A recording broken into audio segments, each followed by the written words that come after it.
Ashley Ann, also known as King Ashley Ann, is a talented biz builder, public speaker, and social media strategist. Ashley has helped over 11,000 individuals monetize their social media and over 700 people create six-figure income, including me. And she has currently helped 151 people create seven-figure incomes. I had to look at that again because I'm like, wait a minute, seven-figure It's income. up to 159 now. I'm like, oh my It's increasing every day, y'all, okay? And 90 clients, probably more at this point, are consistently doing $1 million months. She has helped over 1,000 businesses generate 25,000 to 45,000 per month using live stream. Really, there's no bio that can really encompass all of the amazing things that Ashley's been able to do in her career. And that's just her online career. She actually, before getting online, had a whole event and production business.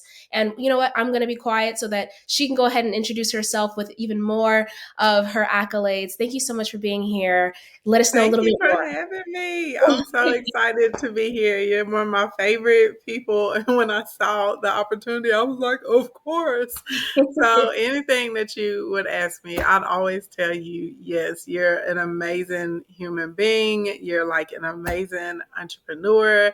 You have so much positive energy. And I remember like the first time I talked to you, I was like, she's going to be one of my clients to hit six figures definitely within a year. And I was like, I feel like within 2 or 3 years, she's going to be seven figures easy. Like you start to be able to tell, like when you work with so many people and talk to so many people, I feel like I can tell within like 5 minutes of like who I'm dealing with. I'm like, no, this person's going to be in the same place 4 years from now. And like, no, this person is going to do something and, make it happen. So, I'm super proud of like everything that you've accomplished. It's so amazing. And then on top of it, you're beautiful internally and externally. And you're delightful. Every time I talk to you, I always have a smile on my face. Listen, it takes one to know one. That's all I'm Well, going to thank say. you. So, I know personally what you've been able to support me in doing as far as I think it was actually 2 years ago around this time of year that I first, got my first product from you. And I was like, let's just do an experiment. Let's just see what happens. And that month, 2 years ago, my first month, I was able to generate, I think, like $500.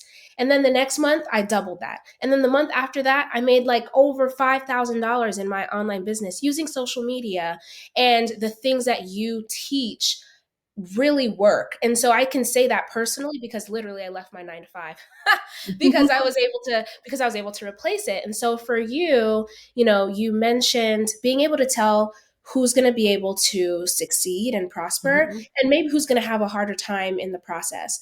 For you, what would you say some of those common denominators are for someone to be able to self-identify like, okay, I have that or I can work on that to be able to do well in the online space?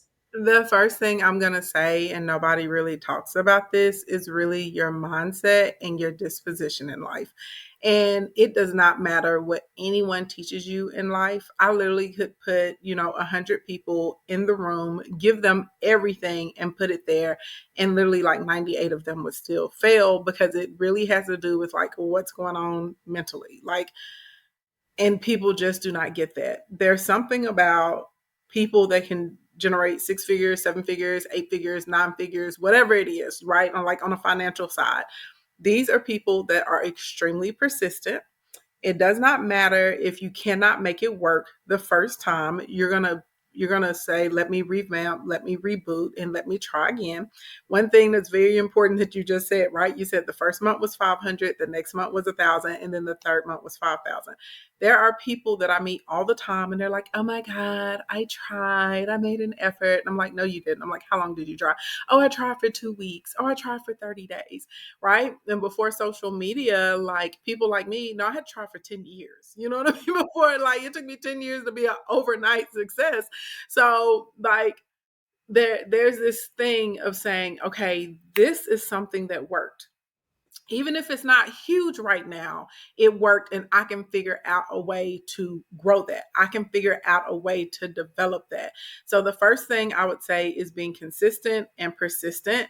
Someone that is able to be honest with themselves and take accountability and say, this is what I did and I smashed it out of the park, and this is what I did and maybe it wasn't so great, so I can identify that and not do it again.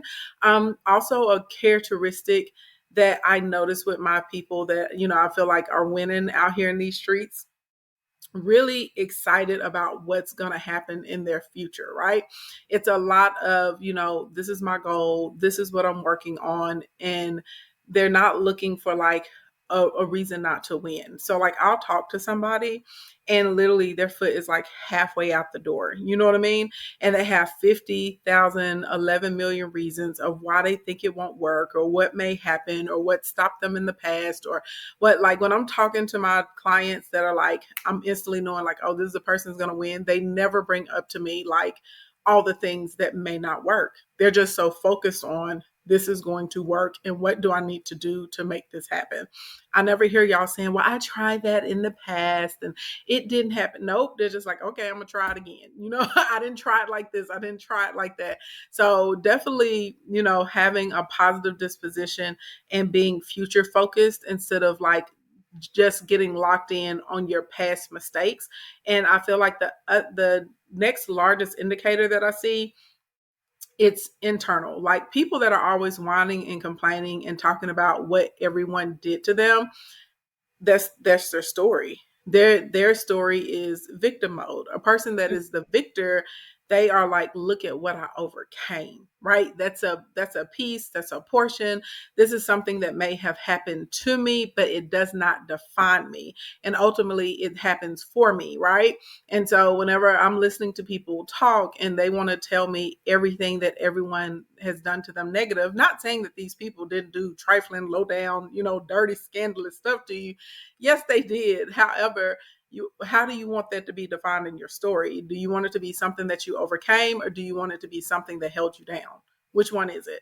And so my clients that are like winning, they don't let things hold them down. They don't let, a bad incident or a hurtful betrayal or whatever it may be, the death or the loss of a loved one, whatever challenges they've been through, they don't define themselves on that. They're just like, yeah, this happened and I got to get back up and, take the next step.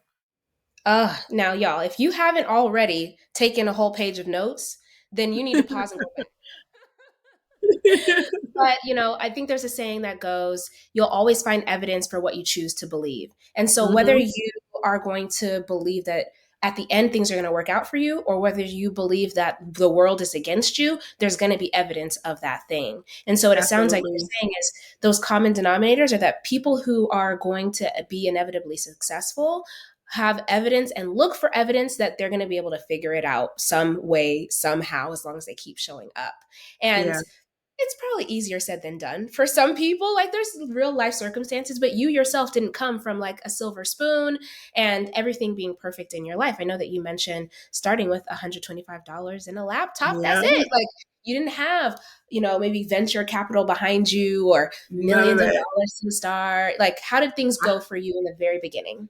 I was in business for like 3 years before I even got my first piece of capital, like corporate capital. So I what they call it back in the day is bootstrapping, right? So like you start with the money you have, then you start going through like all of your savings, you max out all your personal credit cards. Don't do that, y'all. I teach people how to not make the same mistakes that I made.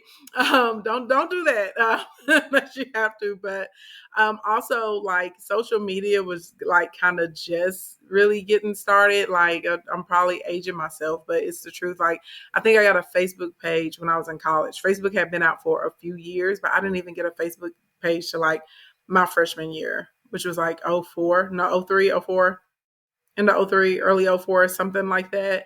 And when I was in high school, everybody had MySpace pages, and then there was like Black Planet.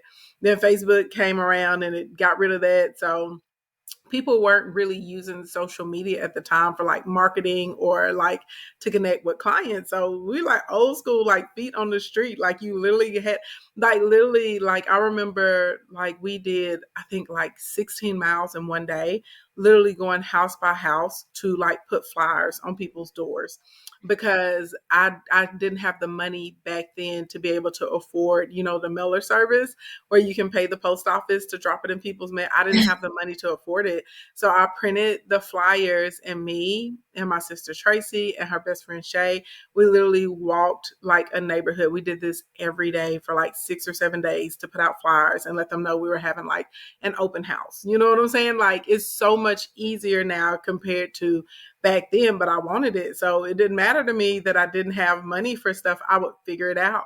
I remember doing my first event. I didn't have the money to afford tablecloths, so I went to Walmart and I bought all these twin sheets out of the clearance thing, and I let out the hymns, and I magic hemmed them and I cut them so that way I would have tablecloths to like do my booths and conventions and stuff.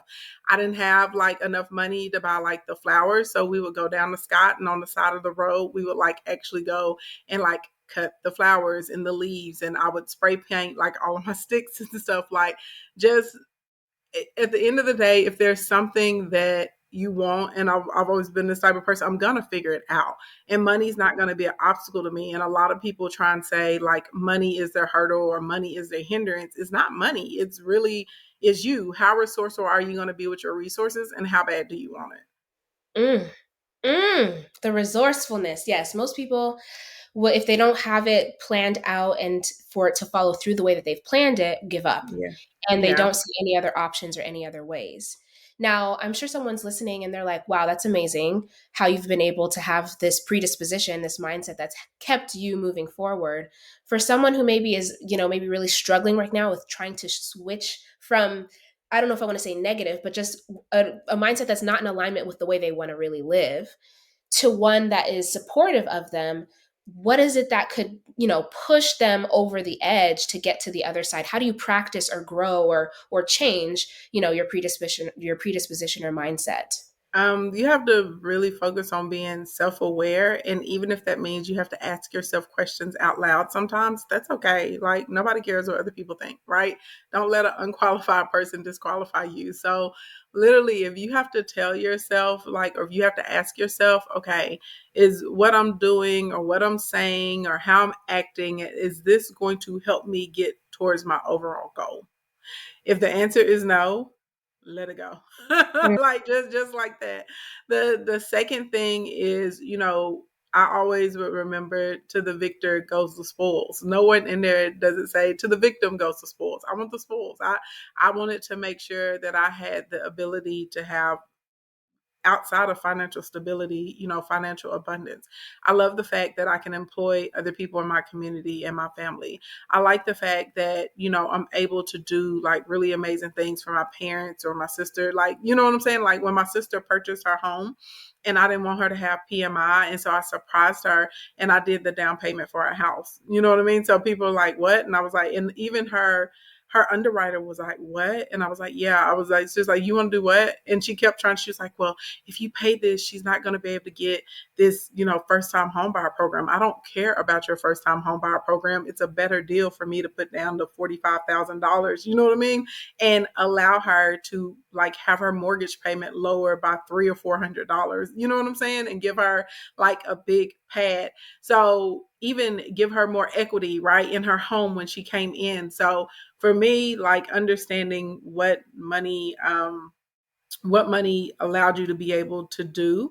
And if I wanted to be able to support my family, support my community, if I wanted to be able to help other young Black women like in their businesses, right, and all these other sorts of types of things, well, guess what? I don't get to be a sad Sally today, right? Because if you're a sad Sally and you're not doing anything, that's going to put me in victim mode, and I want to be the victor, right? So always remembering, like, what am I really working for? Like, why am I doing this? What do I want to accomplish? Right. And people would say, and it may not be that you want to be a millionaire, right? Maybe you just want to be like 100,000aire. Like, that's a really great and comfortable life. But like, what are you going to do? Like, people focus on the money. What do you want the money for? You know what I'm saying?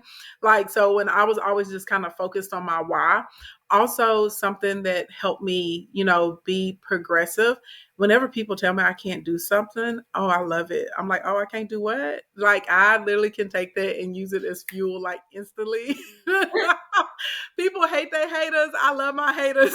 Like, they don't know. Like, one of the best things they ever could have did was hate on me, try and find a way to stop me. All that crap motivates me. I'm like, oh, it's like, you thought I was going hard? No, I'm about to go hard. I'm about to really turn up on you now because you tried to put me in a disadvantageous position.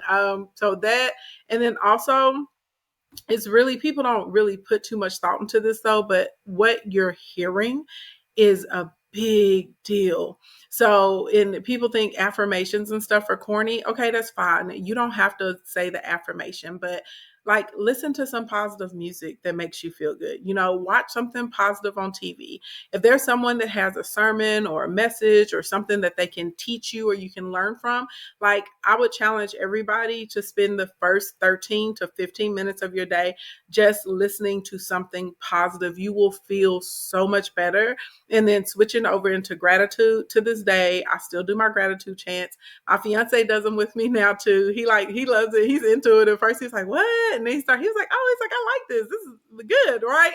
So spending like your first 3 minutes of the day just finding things that you are grateful for, because you find what you focus on. And when you're in gratitude, depression cannot exist, anxiety cannot exist, anger cannot exist.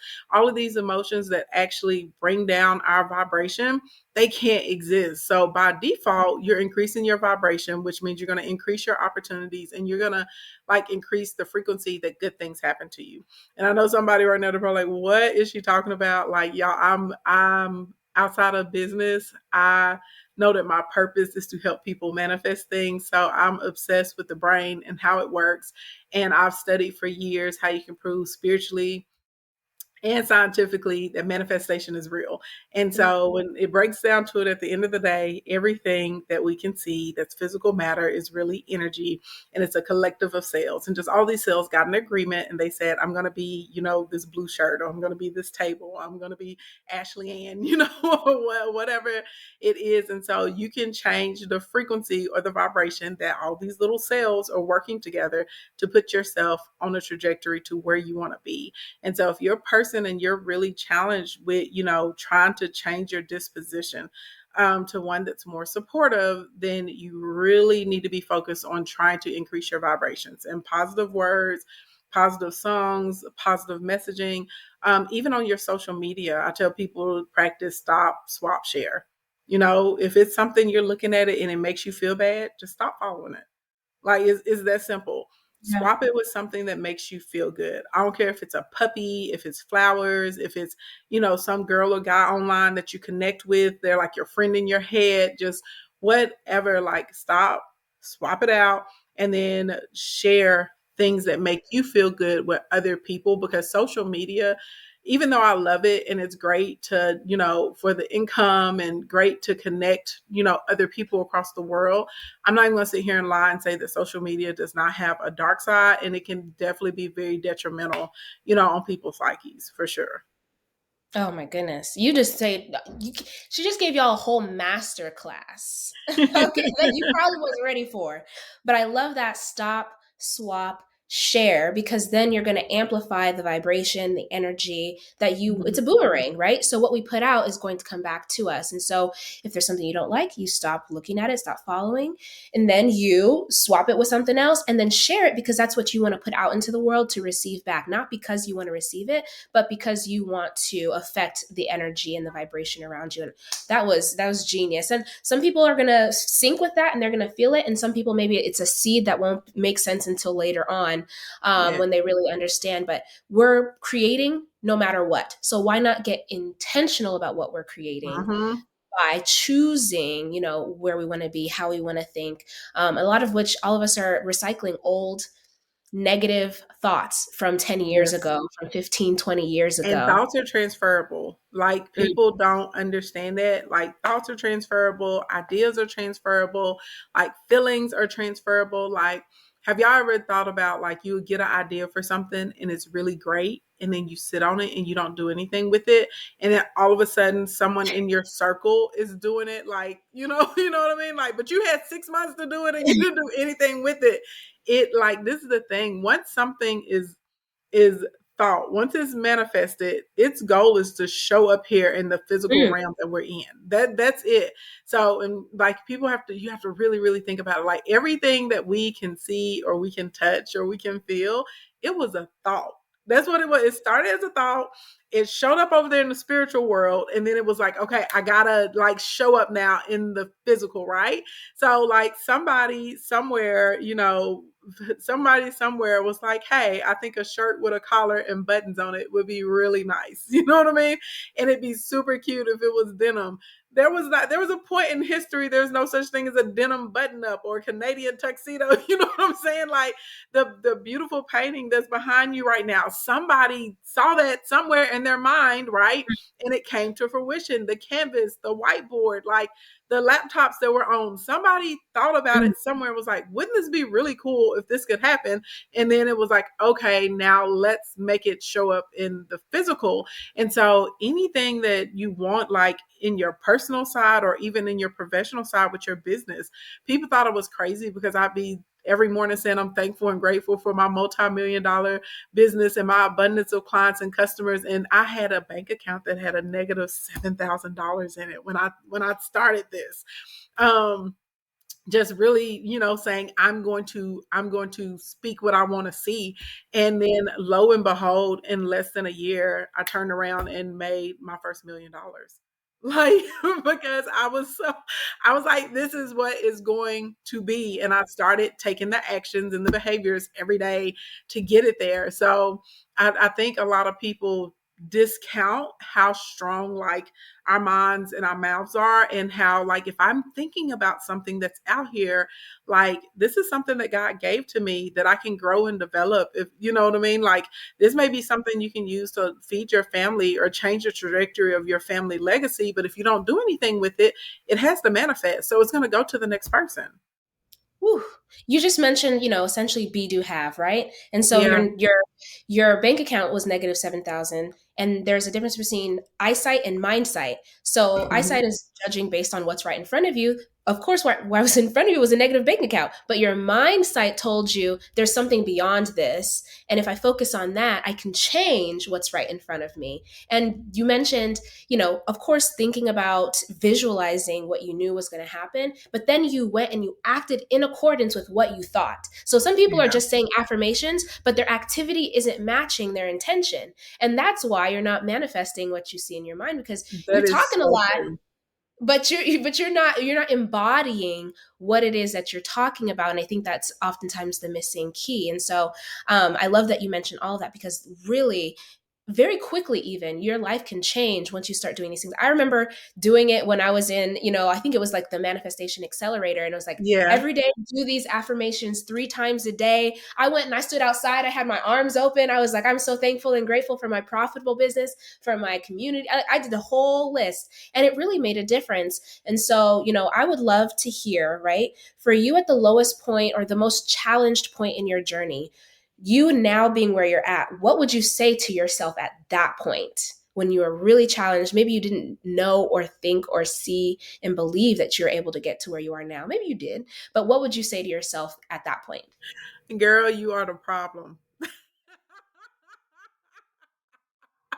People are like, it's not you, it's me. That's just keeping it a buck. Like, so I have this period, right? You're familiar because you know, but for everyone that's listening, y'all, this is my bankruptcy period. And I can laugh about it now, but there was a point in my life, this was extremely painful for me. I was actually suicidal. I did attempt suicide. Thank the Lord, it didn't work. Anything that you could think of that you could think could go bad was going bad. And the reality of the situation is I was the common denominator. And it's Mm. not that I was like a big bad wolf, horrible person, but I had this terrible habit of people pleasing, right? This has a lot to do with like my childhood and being ostracized. And I had a cousin, she was pretty much like a terror to me. Mm. Ultimately it ended up being to my benefit, but you know, because that's why I'm not afraid to go out and do things on my own. But I had to spend a lot of time like outside of the circle and by myself. And so as I got older, it manifested into me pretty much being a severe people Mm. pleaser, to the point, even if it was detrimental, even if I knew these people were not going to love and respect me back in the same way, I would still do almost anything to like Mm. keep a relationship in my life, right? And so this was like super bad for me romantically, friendships. So on the platonic side, really bad, and definitely professionally. So during this bankruptcy period, I had my spine, you know, was going out. I've had 5 surgeries on my spine. I have 13 doctors. All of them are like I'm a miracle. They all told me I'll be in a wheelchair for the rest of my life. Clearly, I'm not. But so the doctor's like, you need to prepare to be in this wheelchair. Your spine is deteriorating at an alarming rate. We don't really know what's going on. How are we going to stop it? I was married to a really horrible, horrible, just horrible energy. I'm not gonna say he's a horrible person because he had his good traits, but there was a particular energy that he switched into that was not Mm. good for me and it was not good for him. And so like literally, you know, physically abusive, mentally, emotionally, the whole gamut, cheating on me, all that kind of stuff. And this same day, his one of his side pieces like actually called me, going off Mm. on me for seeing her man, and I'm like, well, your man is my husband, right? I had a business partner that had stolen $25,000 from me. And at the time, I was not making money the way I make money right now. So I like that pretty much could have bankrupted me. What else did I have going on? Oh, like I had one of the girls that I thought this girl was my best friend. So not. Anyway, her and my ex-husband was kicking it together. That's what we're going to call it. They was kicking it together. But y'all know what I mean by kicking it, okay? And she put it on Facebook. So like it was a lot that was happening at one time. And I just felt so low and I was in incredible pain. And I Mm. had gotten so good though at like putting a smile on, you know, putting on my makeup, putting on my hair, my little outfits and stuff. And, you know, if you saw me on the outside, you would have thought that I had it together. But I was literally going home and crying every night for 5 or 6 hours at a time, like pretty much inside of a living hell. And so really, I know it sounds crazy. Somebody's like, well, those people did this to you and they did that to you. Yeah, they did, but I was the person that chose to have those people in my life. Mm-hmm. I was the person that continued to go along with things that I knew they weren't good for me. You know what I mean? I Yeah. was the person that was continuing to be there for people who were continuously not there for me. You know what I'm saying? It's like how many times, how many times does somebody have to pee in your Cheerios before you Oh. figure out you should stop inviting them? You know, stop inviting them to the house. So like literally, you know what I mean? It was me, and I had to really figure out like, why am I doing this? You know what I mean? Like, why am I allowing this? Why have I chosen such trash people to be around me? And I was like, I want friends that are going to love me the way I love on people. I want people in my life that are going to be good to me the way I'm good to them. I want to be in a position where, you know, with business, I don't have to have a partner. I don't have to depend on anyone. You know, I'll never be in this situation again. And so once I came to my senses, had my come to Jesus meeting, and I was like, okay, God, if you help me out of this, I was like, I will never get in this situation again. And I will do, you know how people do. We get in desperate situations. Then you want to bargain with the Lord. And so I'm just in surround. I was bargaining with God. And like little did I know that he was gonna be like, yeah, you've been through all of this and I'm gonna have you help thousands of people, you know, be able to get out of that type of situation. Um, and everything that I had to go through, I'm getting emotional, not because I'm sad, just like when I think of like where I was, Mm-hmm. where I am now, Mm-hmm. extremely grateful. Yeah. So little did I know it was gonna, it was like, I do whatever it is, just help me get out of this. I didn't know it was gonna be like, well, yeah, I'm gonna help you get out of it so Mm, you can help all of these other people get out of it. mm, So yeah. So that, yeah, that's it was girl, I was a mess. So like if I and it's I know it's hard to hear because it's so easy and it's so comfortable to blame your external factors. And this is the thing, accountability is your superpower. Just because you take your part or your portion in it, it doesn't absolve these people of all the crappy things they've done to you. No, they're still crappy people. You know what I mean? And they've done trifling things. But if you don't want to repeat the cycle, you have to acknowledge the part that you played in it. And you have to really dig deep and figure out, why are you doing some of the things that you're doing? Why are you visiting some of the places you're visiting? Why are you keeping company with some of the people, that you're keeping company with, where the proximity to them is literally killing you and mm, keeping you from flourishing. So like once you get over yourself, and you have to really, and a lot of people don't want to do this, but you have to really look at your life. And if you're not in a happy place with your life, because we can't control other people, you have to figure out, like, what am I doing, or how have I contributed to get myself to this place? You know what I mean? Another thing for me, like, oh gosh, people think I'm something else now. Oh, I used to be a mess back in the day, and I would escalate a situation, honey. I did not have, like, now I can de-escalate something and just go the other way. Some of them lumps and bumps and bruises I took is because, baby, my mouthpiece can get real vicious. You know what I mean? So I had to look. You know what? Is going, back, or is making this other person cry. Is that really gonna get me what I want? It's not. It's gonna help me get to mm, my goal. It's not. I'm gonna feel better momentarily, but just because they were ugly and nasty to me, does that really mean that I have to, like, add to the ugly nasty pile? No, no. You know what I mean? Like, really, like, working on myself in, like, every area, like, possible. And for me, and this is not everybody else's story, but for me, one of the things for me is I had to get comfortable, like, being by myself and being mm, with myself, and not feeling like there's not something wrong with me because I'm not like the cool kid or part of the in crowd, right? Because that ultimately was what was driving a lot of what I was doing in the relationships I had, and that had come all the way from when I was a kid. Crazy, mm. right? So, yeah. I appreciate you. No, honestly, because there's someone who's probably in a space in some similar right place in their life where it's just like when it rains, it pours. Thing after thing after thing is happening, and they're trying to keep their head up above water, and they feel like they keep going under. And so I appreciate you for being vulnerable and sharing, because hopefully, whoever that person is that's hearing it's like, okay, let me keep going. Let me figure out what I have control over. Because, like you mentioned, until you take responsibility for your portion, you're a victim and you can blame everything outside of you, but that means everyone else is in control. Everyone that you're blaming, Mhm.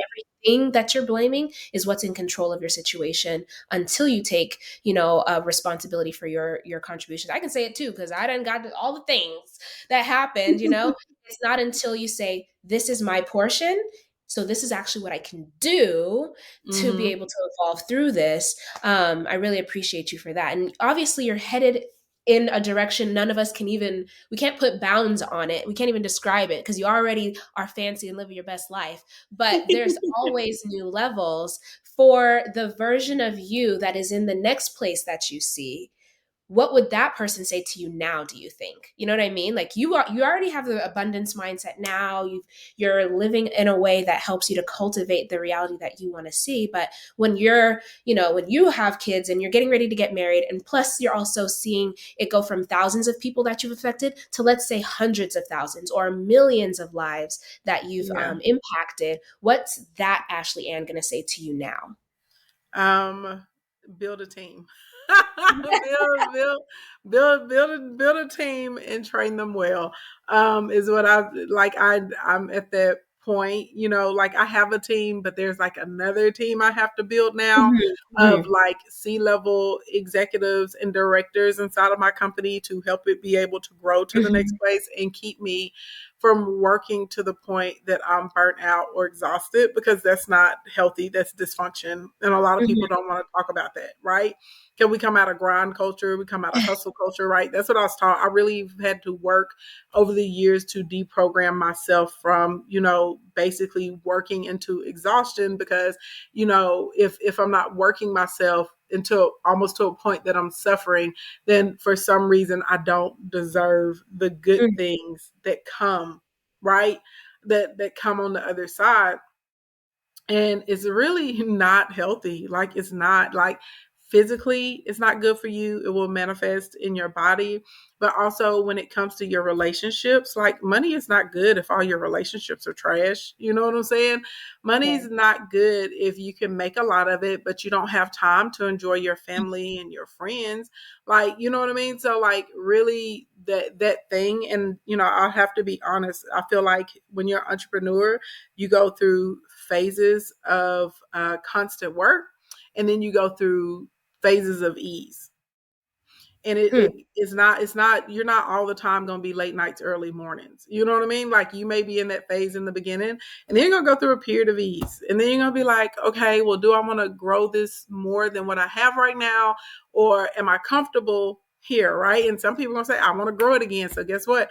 Now you're going to be back grinding all your life. And then when you're done grinding all your life, you're going to go through another period of ease. Then it's going to be time to grow and scale, and it's going to seem like you're almost bleeding money because you're having to invest so much in your business, the mm, systems, the people around you, yourself, your own development, whatever's happening with it. And then all of a sudden, it's going to have a huge right return flood that comes back in, because I've done this so many times at this point.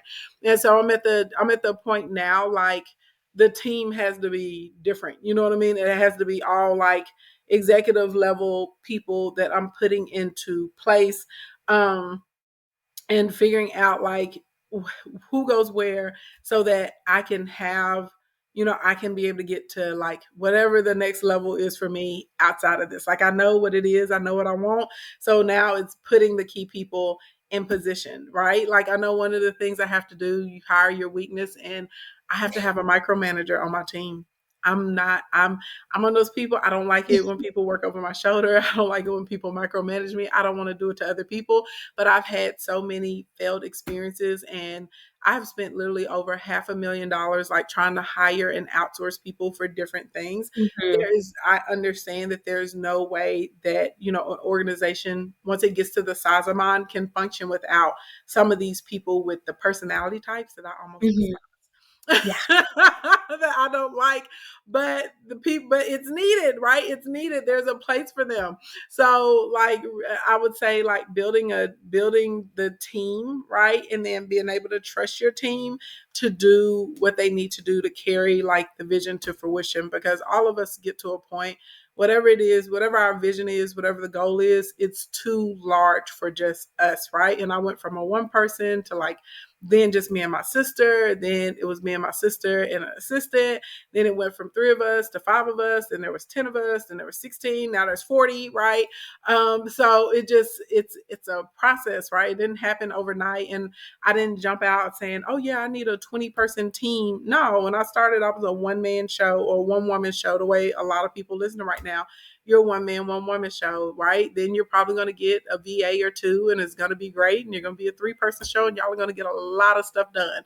Then eventually you're going to be like, ooh, I need shipping or fulfillment or packaging, or I need a customer service team, or it would be nice if I had someone that could watch my videos and turn these into templates and emails and workbooks. And so now I need some content team, right? Or I need an educational team, or like right before we started, I was saying I'm ready to get back to YouTube, but I want to have an editor, and I want to have somebody that can go in and put in the proper, SEO and keywords and stuff like that. I ain't got time to be doing that no more. I just want to do the content, and somebody can come in and do the other part, right? So that it's a process. Like, it's wild. You know what I mean? I never thought that I would have a company as large as I have. That wasn't something that was my goal at all. I knew I wanted financial security. I knew I wanted to be successful. One of the goals I set for myself when I was like 17, I was like, I'm gonna be a millionaire by the time I'm 28. I don't know why I picked 28. I don't know. I don't know. But I was able to make it happen. I have no idea why I picked 28 though. You Um, knew. You just knew that's what it was going to happen by. I don't know why that was a number, but I was like, yeah. But even with that, at 17 years old, I didn't know what it entailed, right, to create $1 million company and then a multi-million dollar company and then be able to sustain it. And there was no time that I thought like, oh yeah, I'm going to have 3 multi-million dollar companies. I'm going to have 4, you know what I'm saying? And my side hustle is going to make me 1.2, 1.3 million. Like, that wasn't there, right? It wasn't there. It was just kind of like, this is the ultimate goal and I'm going to figure out how to get there. Mm-hmm. Wow, y'all, because these are real boss moves that we're listening to right here.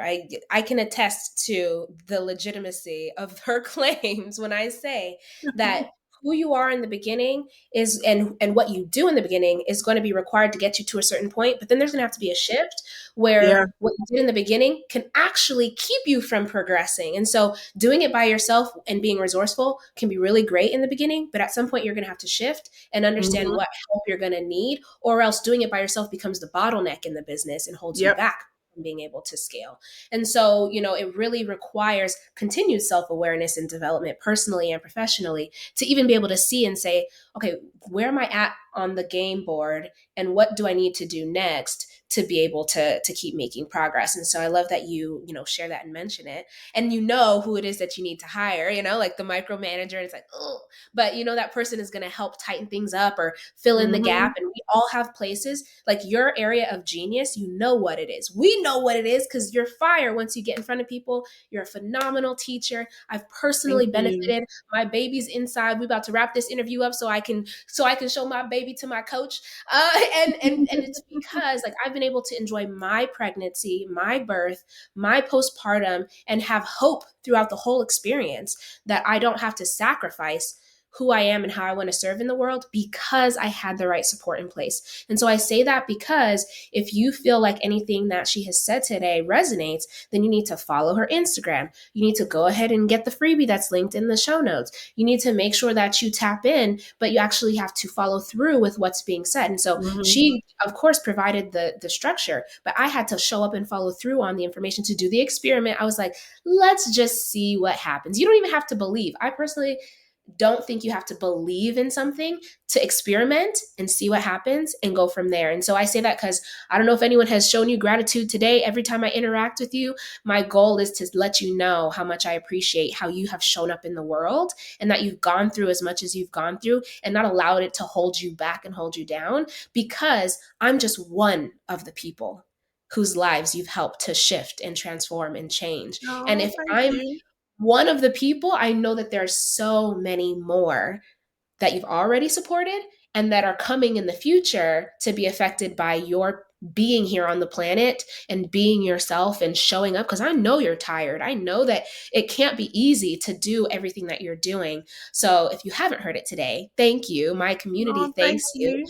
Yes, because it makes it so that I can show up too. You're a model. So for me, it's like, wow, if she can answer my DMs, then I need to make sure I'm answering my D. I can't sit up here and be like, oh, I have too many DMs. Okay, no, like that's not an excuse. So I have to make sure that I'm showing up in the way that I'm being shown by someone that I know who's out here really doing it, um, at least in some sliver of a way. And so, like I said, every time I interact with you, I'm gonna say thank you and I'm gonna give you your flowers. As we wrap up, I would love for you to let us know how people can stay in contact, where they can Yeah. find this freebie, okay, so they can get this social media money, because it's only multiplying, like it's only growing, Yeah. and that we haven't even gotten into that, but there's a cut for everyone. It is. Okay, so I'll y'all know it's a lot of misinformation out here in the streets. It is horrible. So one of the things I started is this thing called Plan with Ashley Ann. And once a month, I do trainings that cost anywhere from like $2,000 up to $5,000 totally for free. So if y'all go to planwithashleyann.com and it'll be in the show notes. But I have a special training set for you guys. Now you're gonna have to register because I got to be able to email you the Zoom link and all of that stuff. But it's 100% free, and we are going to break down the blueprint to social media sales. It is a very intense training. This is not some 60-minute fluff bubblegum training. This is like actual, we're going to be together hours. Like you probably need to plan on giving me like half your day. But it's going to be worth it because all those missing pieces, and you can't figure out why you're having a struggle monetizing or scaling your social media, we're going to get through all of that. And then also, yeah, connect with me on IG and TikTok at King Ashley Ann. Those are my two favorite social media platforms. I'm on both of those pretty much like all the time. I got a Facebook and Twitter and stuff, but I don't really be doing a lot over there. But the Gram and TikTok, definitely YouTube at King Ashley Ann. And I have a Commerce Club too, and we do like free marketing plans and birthday gifts and stuff like that. You can text the word commas to 501-285-8966 and stay in touch that way. So, pick one, pick all of them, whatever makes you feel good down in your sha-na-na. Yes, I can attest to the training. I've never seen anyone serve like you on the internet, that you actually Thank are you. teaching people exactly how and what to do to monetize their social media. And you literally, after watching that training, will have a blueprint to create a six-figure business as long as you execute. Okay. Because Yes. Ashley can only bring the food to the table. You're gonna have to put the fork in it and put it in your mouth. But I can attest to that 100%. Visit the show notes where all of the links are to get connected. And Ashley, again, thank you so much for joining us and just sharing so many good, juicy gems. Like we could talk all day long, but you know what? We got to just give them a spoonful so they can come and visit you and learn more from you on your platforms. Yes, thank you so much for having me and for always being a delight. And thank you so much for allowing me to be a part of your success. There are so many coaches, there are so many, social media gurus or experts or whatever people want to call want to call us in these streets. And so I consider myself very fortunate and I'm honored that people like you will trust me enough to say this is my vision, and help me develop it. So I appreciate you for allowing me to be a part of your success. I only work with the best. So that's why. All right, Gems, we will talk to you next time.